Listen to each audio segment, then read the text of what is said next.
here we go. Take number 3 on the press here, the 16-ton press. At least that's what I'm figuring it's going to be, 16-ton. I started with a Harbor Freight frame. I cut the legs off, shortened it up so I could fit it up on my table. And I'm going to weld some gussets up in the corners and weld the top so it's stiffer frame. Maybe even reinforce the sides. But I will be running some solid tubing down the side here and a plate on the tubing that the tooling will be riding on when it's going up and down here. So the rod will come straight down with the plate and the guides, and that's how I'm going to set that up. The spooling valve I got at Tractor Supply. The fittings had to run all over the place. That was the biggest pain, is getting the fittings, because Tractor Supply would only have one. Then I had to go to Family Farm and Home, grabbing a couple more there, go to Tractor Supply in Ashtabula, grab a couple there. It was a pain. But anyway, I ordered the pump, which is a 16-gallon per minute pump from eBay. And I can't remember the name of it, but I bought it on eBay, and I had to make the bracket for it. And that's the bracket I made for it. And then the motor is a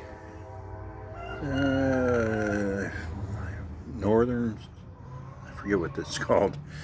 Anyway, I got that off eBay also. There you go.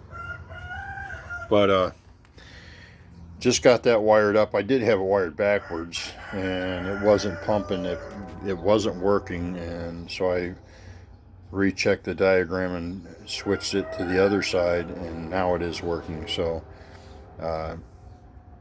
got the oil filter on there, got the hoses. I'm all good to go. The only thing I have to do, like I said, is do the tooling and everything. But I want to fire this thing up, show you how it sounds. A little loud, but I do have a little bit of leaking down here.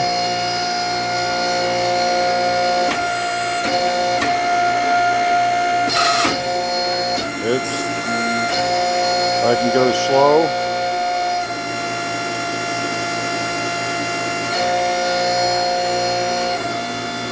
Fast. Yeah.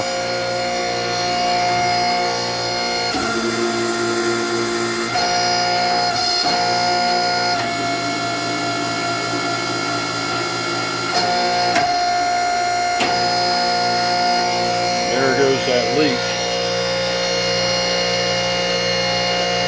Almost as if it's cracked on the bottom.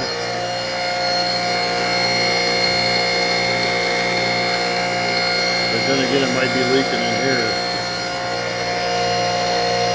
Now that's the one thing I do got to check out. Well, there it is. Got some bugs to work out, but that's it.